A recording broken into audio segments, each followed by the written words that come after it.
bungana n'uburemerezi bw'inyishu yawe. Nimwaguma muri jewe please, amajambo yanje akaguma muri mwebwe egala, musabe icyo mugomba cyose kizobabera ko. Ukeneye umwana, ukeneye kubaka, ukeneye kwishurwa ejo nk'aya mango, mu kwezi gukurikira nk'aya mango, mu mwaka uza nk'aya mango, ibyawe bigiye kumenyekana kandi bose bazokumenya uriwe.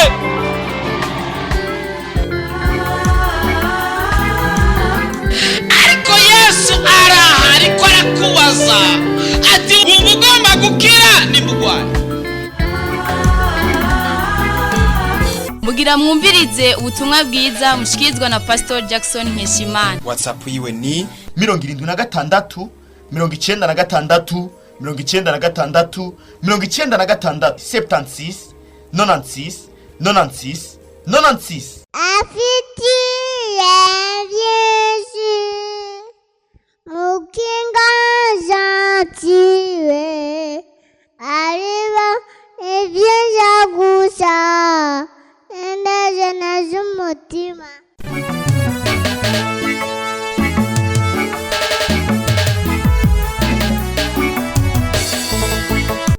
Uno munsi rero numunsi Maria yaratangiye kugira amacungu, yaratangiye kugira ibise, ejo azovyara mu ijoro. Amen, amen. Yarafise ibise, amerewe nabi, yumva antuka. Je ntabwo nzi ingene bigenda, mugabo abadamu barabizi. Mugabo indawo ibaza nuwari kumwe nawe, nuwari kumwe nawe, nawe ni kumubaza, sivyo none? Reka siwe wenyene, nuwari kumwe nawe. Amena. Aruci yavuga ngo na cyane cyane. Amen.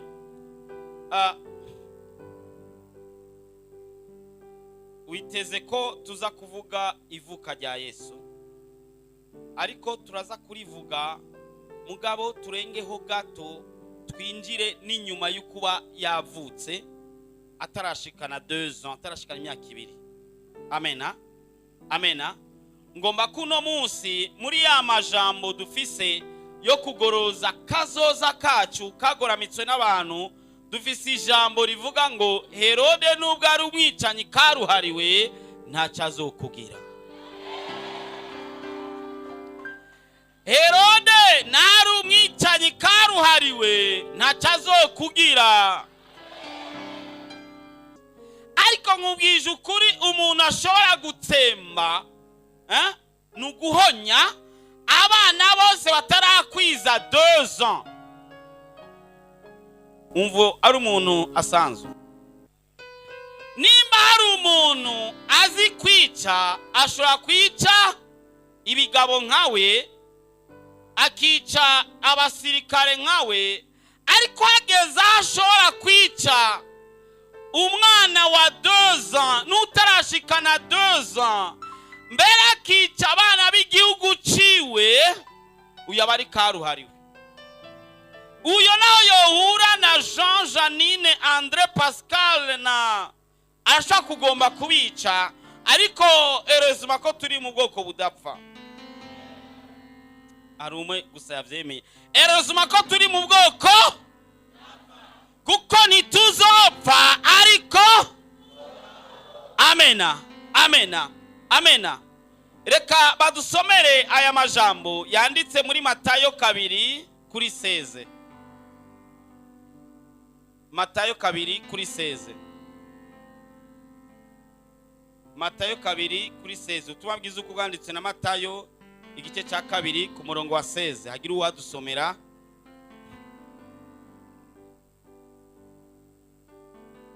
Ubwicanyi bwa Herode ntacyo buzokugira. Ubwicanyi bwa malaria ntacyo buzokugira. Ubwicanyi bwa ntacyo buzokugira.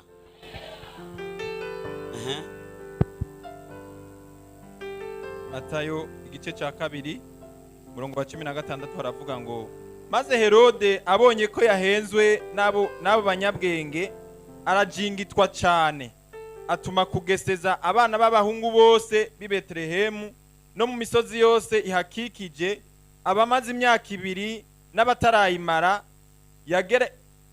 yagerereje igihe yasigurije abanyabwenge. Amen.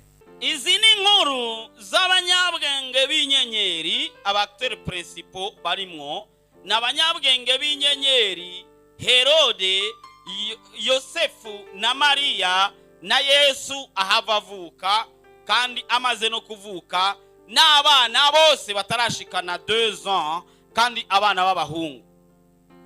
Muri icyo gihe Imana irakora ibihambaye, Yesu aravuka. Yesu amaze kuvuka, abanyabwenge b'inyenyeri barasoma inyenyeri ko Yesu yavutse. Murazi ko twize inyenyeri ko abanyabwenge b'inyenyeri, abarozi n'abapfumu bashobora gusoma inyenyeri yawe bakamenya ubuzima bwawe bw'ibizoza. Bwana sede sana. Ibyo si byo ndinda kubigisha kandi musanzwe mubizi. Nico gituma uribwa cyane mu nda, nico gituma ujya ku ishure bikanka, kuko abaza ati uyu naheza amashure ni wazoba ministre wa mbere, ni wazoba ministre wa santé publique, ni wazoba DG, ni wazoba gouverneur. Kubw'ibyo dukavye kazoza kiwe tukapitishe pembeni, kuko bamaze gusoma inyenyeri yawe. Bwana sede sana. Nico gituma ikindi gihagera mu bihe byo kuvyara, Satana akagwana uko ashoboye kose, ufise imbanyi akagomba ko avorta, akagomba ko yandivamwo, kugira ngo ujya mwana ukabona ufise inda ikagira ibibazo kuruta izindi nda zose wagize. Menya ko ujya mwana navuka ntabwo azoba ameze nk'abandi bana, afise kazoza kadasanzwe.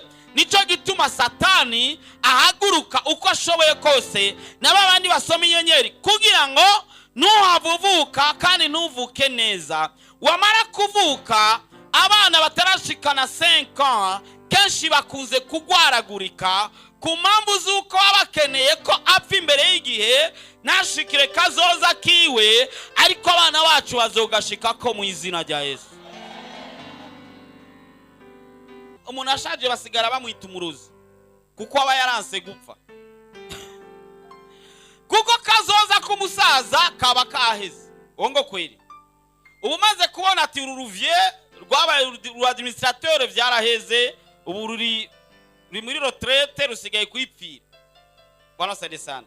Ariko tujene tukimeze uku Satani n'abasomanyota biwe barakevya barabe. Niyo mpamvu akuzanira umusore atari we, kugira ngo agukevye ntuzohure na wa musore wa vrai. Nico gituma zana umukobwa atari we, kugira ngo agukevye ntuhure na wa undi wa vrai. Bwana sade sana.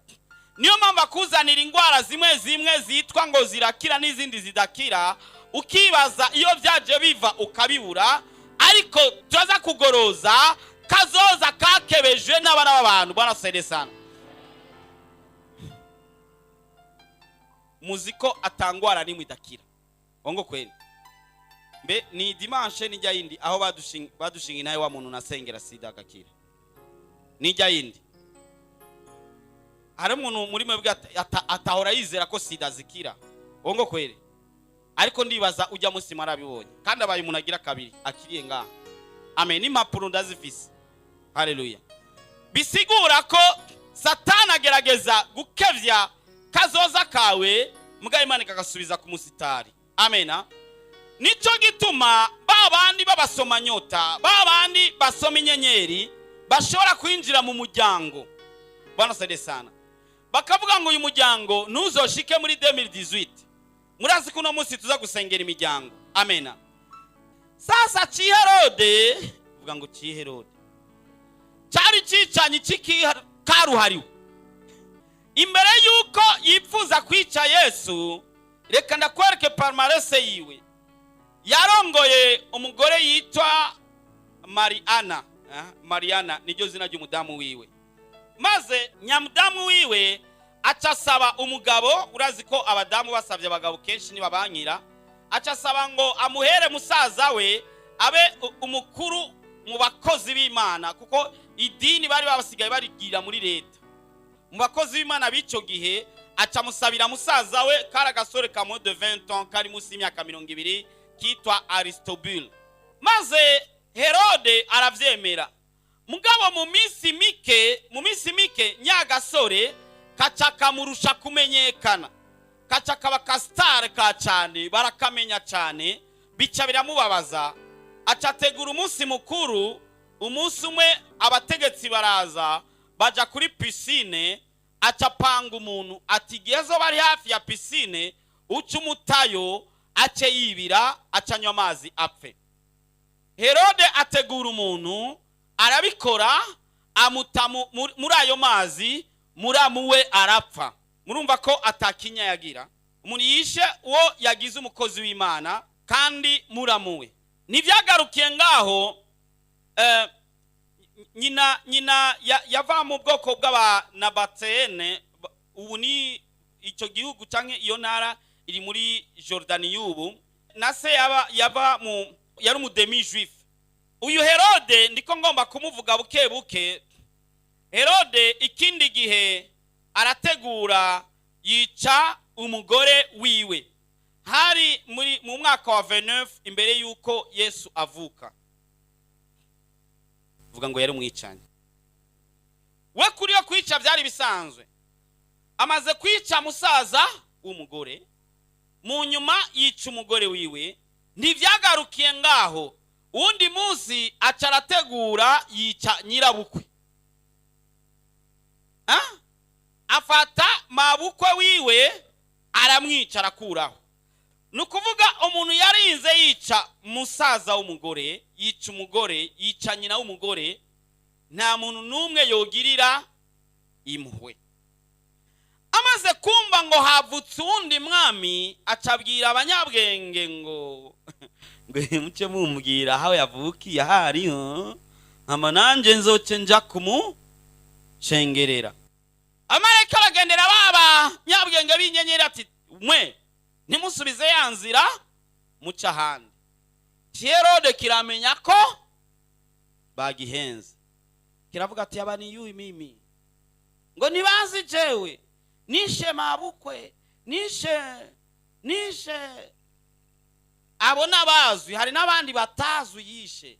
Ati ndabereka ndica igihugu cyose. Muri ico gihe abagabo bose nibo baja ku rugamba, kandi ufise abahungu seke wategereza gutsinda urugamba. Mugabo afata abahungu bose bavutse bafise imyaka 2 n'abatarayishikana, bigaragara ko umuvyeyi wese yiyaranje afise agakobwa yakajyamika hanze kari gusa kugira ngo bimenyekane ko atari agahungu nibavi bakamwiciyako. Uziko abana b'abakobwa bakunze kubambika cyane, aba bahungu nabo bakafa uko babaretse. Akana kagahungu usanga kari kwatembera uko kavutse, mugabo yavuye agakobwa arakanyegeza akakambika. Mugabo muri ico gihe ntabyo kwambika byaba birimwo, wagashira hanze kakaguma kari gusa kugira ngo ntibakakwicireko. Ufise agahungu nawe yari yaranje akakafunga umunwa n'amabandaje menshi nikarire ntihagire n'umenya ko yavyaye. Ariko ku mutumba habari abategetsi baravuga ati nakaheruka kuvyara, ukicuza impamvu wavyaye urabimenyesha abantu. Bwana saide sana. Arica, ararigita, aronona. Ariko igihe cyose bazokora ibimeze nabi, baduhiga twebwe, Imana izoduhishurira imbere y'igihe. Amena, amena. Igihe cyose bazokora iconona umuryango wawe, Imana izobivuga imbere y'igihe kandi ntacyo uzoba. Nzingo Herode azikwica cyane, nzingo malaria izikwica cyane, nzingo sida zuvuga ngo izikwica cyane. Nta kirunduzi. Nzingo sida, nzingo hypertension, nzingo diabete, nzingo kansere, ariko nizo nyica. Amena. Nachuzoba. Amena. Kuko ni igihe cyo kugoroza kazoza kacu. Herode acagoramika kazoza k'abana bose batarakwiza 2 ans 9 c'est 2 ans. Bwana sade sana. Ico cyabaye ikintu kibi. Dusubiye inyuma gatonya, Maria yari afise imbanyi. Iyo mbanyi yari imbanyi igizwe n'umudamu gusa, nta mugabo yari arimwe, murabizi. Iyo si nkuru no subiramo kenshi murayizi. Ariko icyo ngomba kuvuga nuko Maria yafashe urugendo nk'aya masaha yari akiri ku rugendo. Yafashe urugendo rwa 175 km. Vuga ngo ibirometero 175. Abahinga baragerageza kuvuga bakavuga ngo umwanditsi yoba yari ihenze. Kuko hariho Nazarete, hariho Betlehemu y'Galilaya, hakaba na Betlehemu y'Ubuyuda. Bwana sade sana. Ariko reka badusomere Luka 2 guhera ku murongo wa mbere kugeza ku ndwi, turabe ko ari Betlehemu yahe, ko ari Betlehemu y'Galilaya canke Betlehemu y'Ubuyuda. Kuko abahinga bavuga ati ibyo byose barihenze. Nta Maria yari gutembera ibirometero 175. Biblia ntiyihenda. Yatembere ibirometero 175 atari ku muduga mugabo ari kuri ane, ari ku ndogoba. Indogoba igenda icekagura, murabizi namba mutarayija ko muri maze kubona no mateleviziyo igenda imeze gutya. 175 km ni ngaho Bujumbura na hehe? Ni ngaho Bujumbura ni Ruyigi. Je sindashika mu Ruyigi. Arumaze gushika mu Ruyigi. Ahantu benshi bamaze gushika niga yeme. Imuramvya arumaze kuhashika. Arumaze gushika Imuramvya. Aruma twenza ashobora kuba atarahashika. Arumaze gushika Imuramvya. Ndibaza benshi bamaze kuhashika. Ni kilometero zingahe? Ni nka 30, ni nka 62. Tufata nkuko Imuramvya iciro zitatu gutyo. Zababa zitatu. Mugabo ugafata ibirometero ngo kuva ngani Muramvya incuro nka zitatu uri ku ndogoba kaka. Ufise imbanyi uri ku macungu, uri kubise. Na Yosefu ndibaza ko atadugiye nawe ku ndogoba, uyagenda aherekeza pole pole. Urazi ko umuvyeyi bamuhinginga ndogo kwa raha zake. Buke baraswe sana.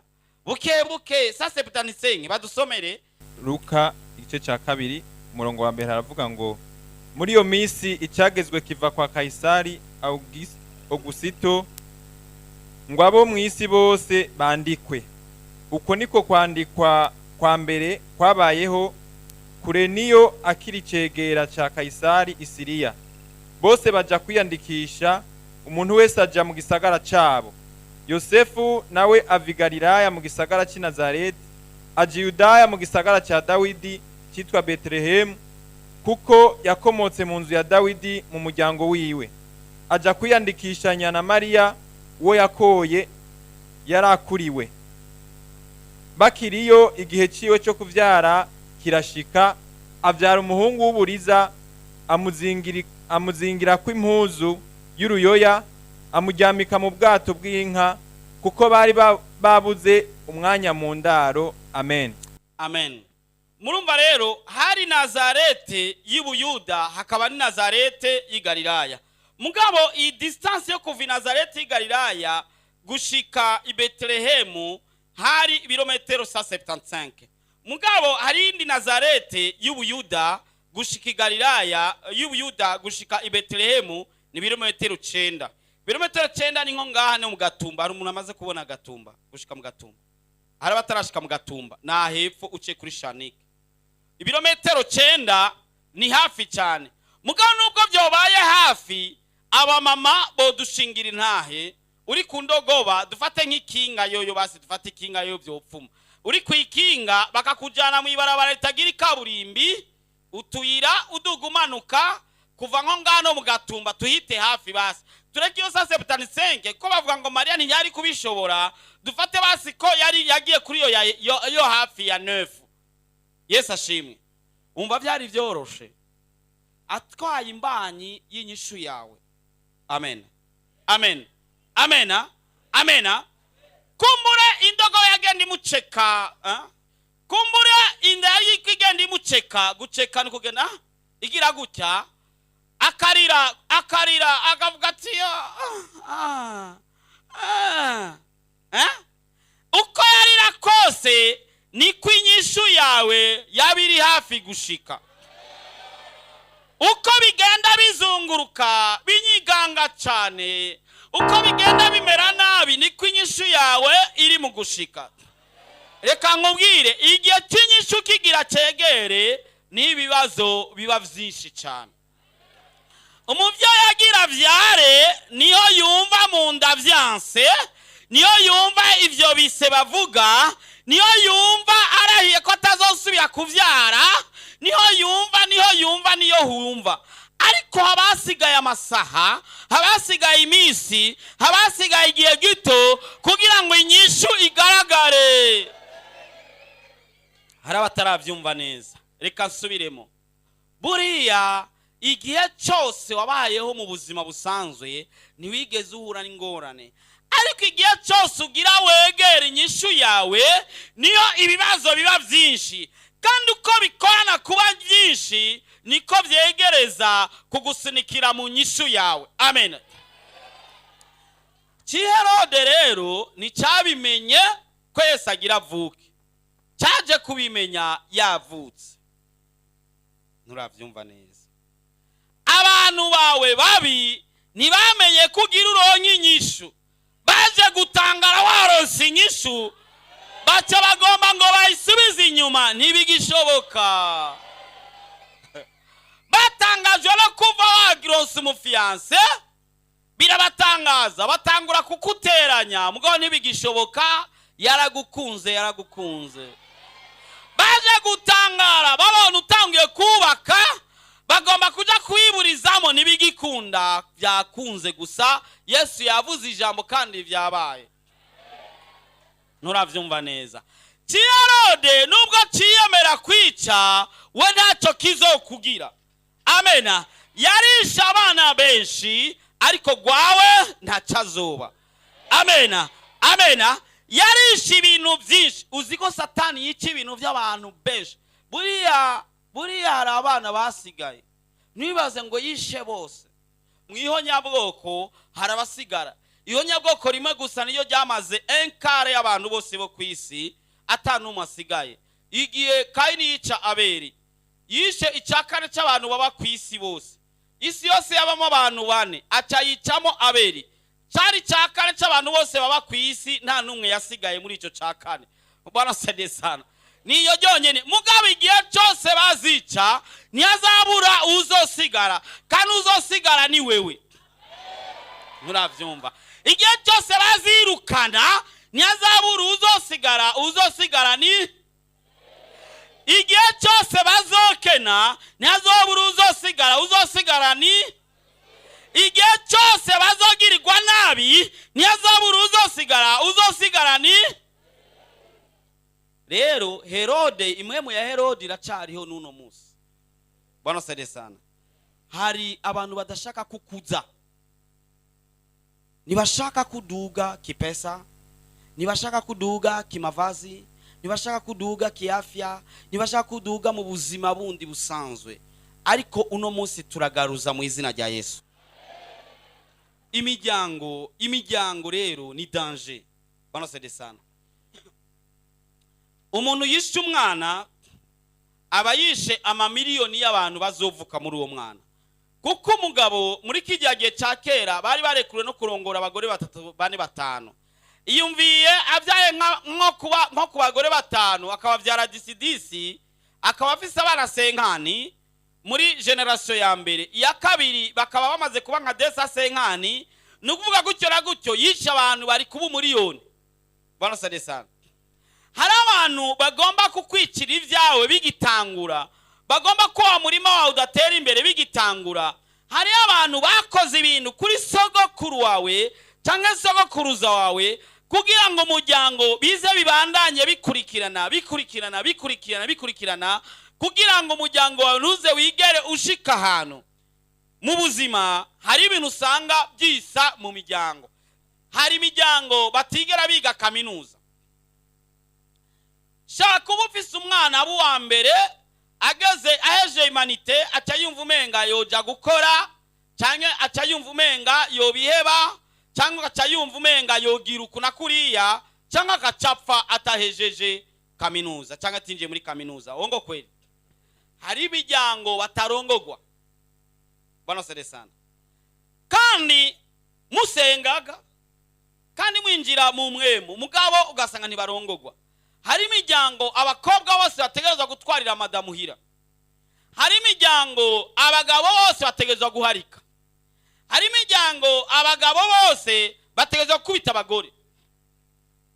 Hari umuntu usanga akubita umugore umubaje ati none wamukubitiye iki, akakubwira ngo oyango na papa yaramukubita none nobura gute kumukubita. Papa yarakubita mama kandi nibaza ko ari byo vyiza ukubise umugore. Bwana sana. Undi yambwiye ati genda sambana kumwe kubi. Ngo nararonde ngene bihera ndabura. Ati kandi urero ngira ndabihebe ndongora umugore agira kabiri.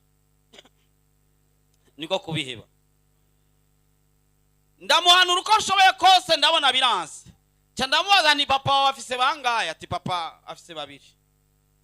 Sogokuru wawe nawe yarafise bangaye? Ngo sogokuru ngwango nawe yarafise babiri.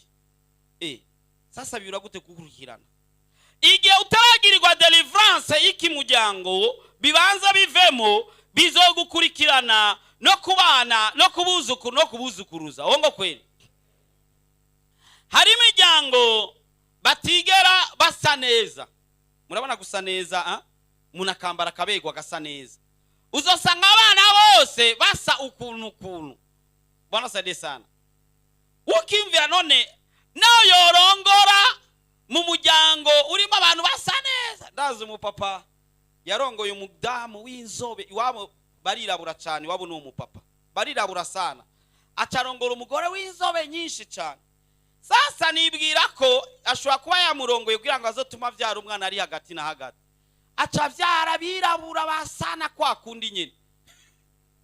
Bwana sana. Ukiyumvira ati reka ndongore basi w'inzobe ndabe ko hoho nzoba ncanze mugabo bikanga. Bwana sana. Hari imiryango batigera bashika hano, batigera bagura parcelle, bose gwera kuri sekuru yari umugeregwa, se yarapanze na warapanze. Bwana sana. Ukibaza ibi bintu biriko bivahe. Hari imiryango bama bari mu nduru minsi yose, ico bapfa ntibakibura. Bivana niki? Bivana nuko sogokuru wawe atarazi Yesu. Bwana sana. Ubuzima bwiwe nubwo umuryango wiwe yabushize mu maboko y'undi mugabo yitwa Satani. Kandi koko basogokuruza bacu, amena, benshi bakoresha amareba. Wongo kweli atapfumuye yaraja ku mupfumu, yarafise akasabiko canka gati kamukingira.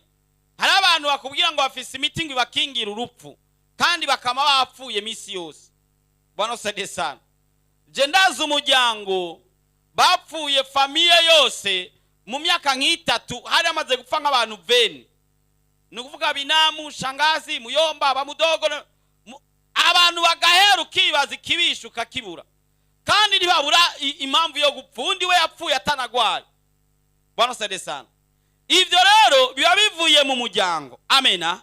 Ariko naho Herode azikwica uno munsi ntacazoshika ko mu izina rya Yesu. Reka nkubwire ibihe byose wabayeho ntiwigeze wiyumvira kumbure gutera iyindi ntambuko irenze aho uri incuro nka 20. Hari ubuzima urimwo ubona umenga aho ni sawa. Amena. Hari nk'umuntu yaba mu nzu yapanze icumba kimwe n'ibaraza, ubu ariko arumva ko mu mwaka uza Imana izoba yamuhezagire apange 2 chambres. Mugabo saho uva mu nzu yo gupanga ya chambre na salon ukaja mu nzu yiwawe bwite. Nurabyumva? Uva ku kazu k'ivyondo, niko bita inzu y'ivyondo murayibona. Uva ku kazu k'ivyondo ugasimbira kuri etage yawe. Birashoboka.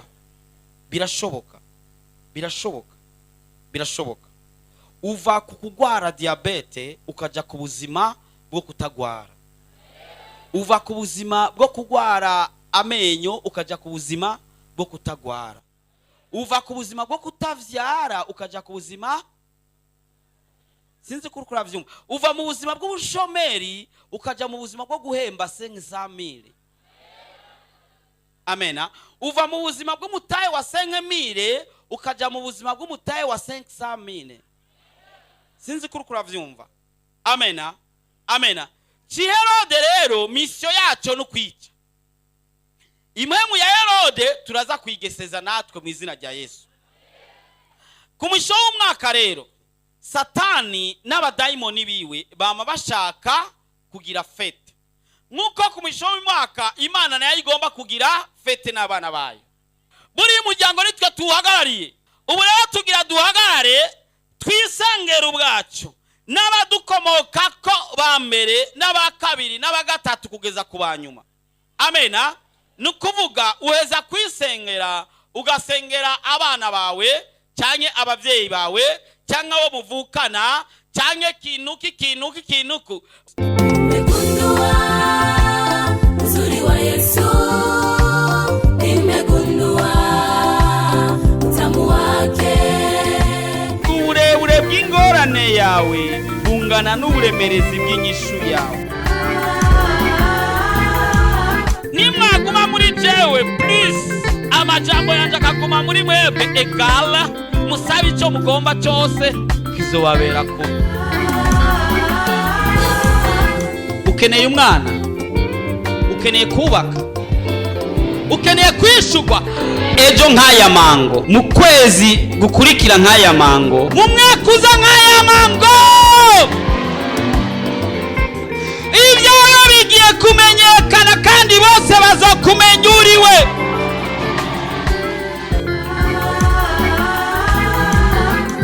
Ariko Yesu ariko arakubaza ati ubu ugomba gukira nimugwane. Muhejeje kumviriza ubutumwa bwiza mushikirizwa na Pastor Jackson Nkeshimana. WhatsApp yiwe ni 76 96 96 96 76 96 96 96. Afitiye Yesu mukinga zatiwe ariba ibyo gusa ndaje nazo umutima.